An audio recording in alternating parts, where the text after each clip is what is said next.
Hello friends, मेरा नाम गौरव साखरे है। मेरे पिता का नाम श्री देवेंद्र कुमार साखरे है। मेरी माता का नाम श्रीमती नीलिमा साखरे है।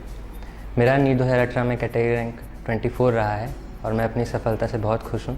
मैं अपनी सफलता का श्रेय अपने माता पिता के साथ सचदेवा यूनिवर्सिटी कॉलेज को देना चाहूँगा, जिन्होंने मेरी बहुत मदद की है और जब भी मैं उदास हूँ या प्रेशर में आ गया हूँ तब बहुत हेल्प की है, स्पेशली जैन सर। और मैं आगे चलकर डॉक्टर बनना चाहता हूँ ताकि मैं समाज सेवा कर सकूँ। मैं 12th तक मेरा कुछ प्लान नहीं था कि मुझे आगे क्या करना है। फिर एक दिन मैं यूट्यूब में ऐसे ही वीडियोस देख रहा था, उसमें मैंने एक डॉक्टर का इंटरव्यू देखा कि उन्होंने जब ये कहा था कि लाइफ में मतलब ये समाज सेवा का एक बहुत अच्छा ज़रिया है डॉक्टर, कि जब कोई पेशेंट ठीक होके उन्हें आके थैंक्स बोलता है उस खुशी भरे आंसू के साथ, तो वो चीज़ दिल को छू जाती है। मैं उसे महसूस कर पा रहा था, इसलिए मैंने सोचा कि नहीं, अब अगर कुछ करना है तो डॉक्टर ही बनना है। मैं गोंदिया का रहने वाला हूँ। मैं वहीं 11th-12th मैंने वहीं से किया है। फिर मेरे पापा ने मुझे बताया कि सचदेवा यूनिवर्सिटी कॉलेज के बारे में, जो उनके जो फ्रेंड्स थे वहाँ के, जो नागपुर में रहते थे, वहाँ काम करते थे, उनके बच्चे सचदेवा यूनिवर्सिटी कॉलेज से पढ़ के अच्छे कॉलेज में एडमिशन लिए थे। तो फिर पिताजी ने कहा कि आप यहाँ से प्रयास करके दीजिए। और मैं जब यहाँ आया तो मैंने देखा यहाँ सच में, मुझे पहले लगा नहीं था कि भिलाई में ऐसा कोई कोचिंग सेंटर होगा जो इतने अच्छे रिजल्ट देता होगा। यहाँ आके मैंने देखा बहुत हेल्दी कंपटीशन था, गाइडेंस बहुत अच्छी मिली और मुझे सफलता मिली। सचदेवा यूनिवर्सिटी कॉलेज की फैकल्टी मतलब बहुत अच्छी लगी। मुझे विश्वास नहीं था पहले कि यहाँ मिल पाएगा ऐसा। जो स्टडी में जो डाउट आते थे उसके अलावा कैसे पढ़े, मतलब क्या पढ़ना है वो तो क्लियर करते ही थे कि ये पढ़ो, बट अगर मैं पूछने आता था कि टाइम टेबल कैसे बनाऊँ, कि ये क्या करूँ, तो टीचर उसमें भी सपोर्टिव थे। मतलब लाइफ की छोटी मोटी प्रॉब्लम्स भी थी, वो भी वो क्लियर कर दिया करते थे। क्योंकि मैं यहाँ बाहर से आया था, गोंदिया से आया हुआ था, यहाँ पीजी में रह रहा था, तो उसमें भी वो हेल्प मिलती गई। सचदेवा यूनिवर्सिटी कॉलेज के स्टडी मटेरियल बहुत इफेक्टिव थे। इसके अलावा मुझे और बाहर से कुछ खरीदने की ज़रूरत नहीं पड़ी। टीचर्स के नोट्स और यहाँ का स्टडी मटेरियल, जो दो चीज़ पे फोकस हो गया तो सफलता तो मिलना तय ही है। यहाँ की टेस्ट सीरीज़ जो हर संडे कंडक्ट की जाती थी बहुत हेल्पफुल रही, क्योंकि यहाँ की टेस्ट सीरीज़ में मतलब बाकी कोचिंग में भी टेस्ट सीरीज़ की जाती है, बट यहाँ की टेस्ट सीरीज़ में एक अलग से एग्ज़ाम सेंटर, जैसे कि नीट में प्रोवाइड किया जाता है वैसा एग्ज़ाम सेंटर प्रोवाइड किया गया। वहाँ 700, 800, 900 बच्चे जो कि एक सेंटर में एक्चुअल में होते हैं। नीट में जब आप एग्ज़ाम देने जाएंगे, एम्स में देने जाएंगे, जिपमर में, तो जो एक्चुअल में जो बच्चे होते हैं उतनी संख्या में बच्चे यहाँ मिलते थे। तो वही प्रेशर, वही दबाव के साथ यहाँ की टेस्ट सीरीज़ होती थी और मतलब उतने ही टाइम पीरियड में बिल्कुल एफिशिएंट थी। उसी तरीके के क्वेश्चन बहुत हेल्पफुल रहा। मुझे याद है अभी भी, टेस्ट सीरीज शुरू होने के पहले गेस्ट आया करते थे और वो गेस्ट ऐसे होते थे 15, 20, 25 साल का उनका एक्सपीरियंस, मतलब जितनी हमारी उम्र नहीं होती थी उतने साल का उनका एक्सपीरियंस हुआ करता था। और टेस्ट के पहले वो बहुत एक दवाई का काम कर जाती थी। मतलब उनका जो मोटिवेशन होता था वो पूरे टेस्ट भर बन रहता था और जितना नॉलेज है उतना उससे अच्छा हम पेपर बना के आया करते थे। एक मैम थे, वो उन्होंने बताया था कि जब आप बिल्कुल दृढ़ निश्चय कर लेते हैं कुछ करना ही है तो सफलता अवश्य मिलती है। उन्होंने सरदार वल्लभ भाई पटेल का उदाहरण देके हमें समझाया था कि कैसे उन्होंने एक इंटरव्यू में जब वो बैठे थे तो उनको एक ये आंकड़ा याद नहीं था कि क्या, बट इंटरव्यू वालों ने जब एकदम से पूछा, कई 20 साल पहले उन्होंने बात पढ़ी थी, तो 20 साल का तुरंत उनको क्लिक कर गया, क्योंकि वो सोच के गए थे उस इंटरव्यू में कि मेरे को ये क्रैक करना ही है।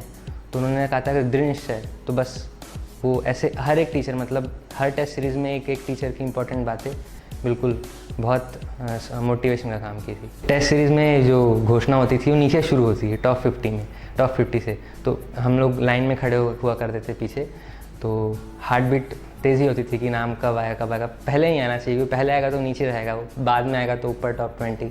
तो हमेशा मन में रहता था कि अब इससे अच्छा करना है, टॉप 50 में आएगा अब टॉप 20 में आना है, टॉप 20 में आएगा अब टॉप 10 में आना है।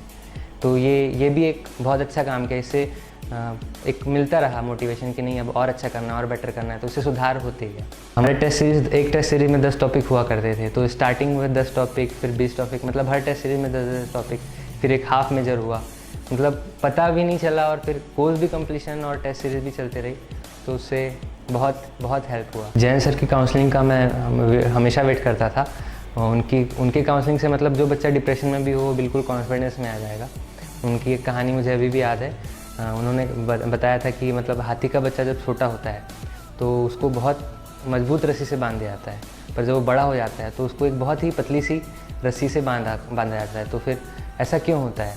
तो उसका कारण ये होता है कि जब वो हाथी का बच्चा छोटा होता है तो वो बहुत कोशिश करता है भागने की, छूटने की, बट वो रस्सी इतनी मजबूत होती है कि उसे तोड़ नहीं पाता।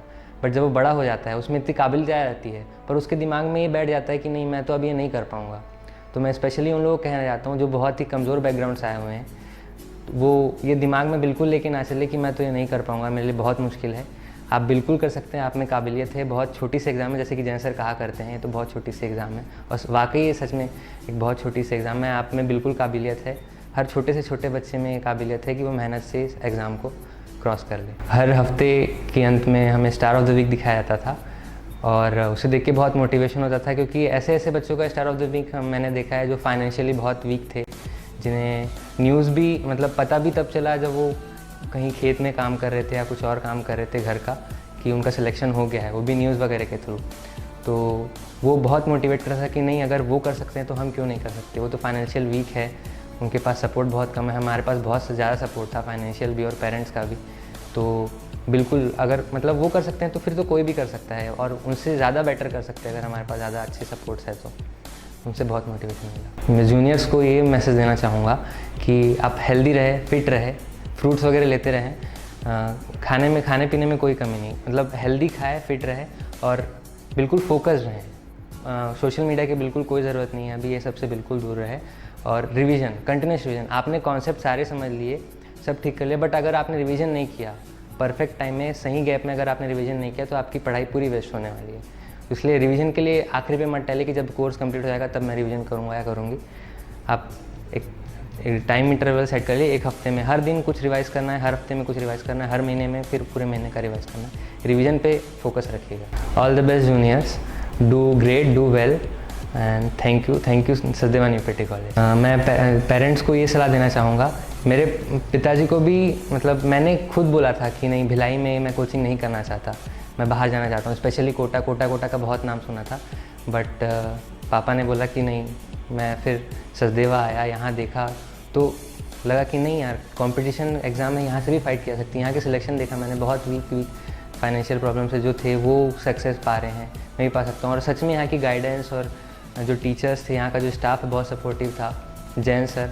तो ओवरऑल मतलब आप अगर यहाँ क्रैक करना चाहते हैं नीट JEE जो भी, तो यहाँ से बिल्कुल किया जा सकता है और मतलब मुझे भी इसी सफलता मिली है। सवारे जिंदगी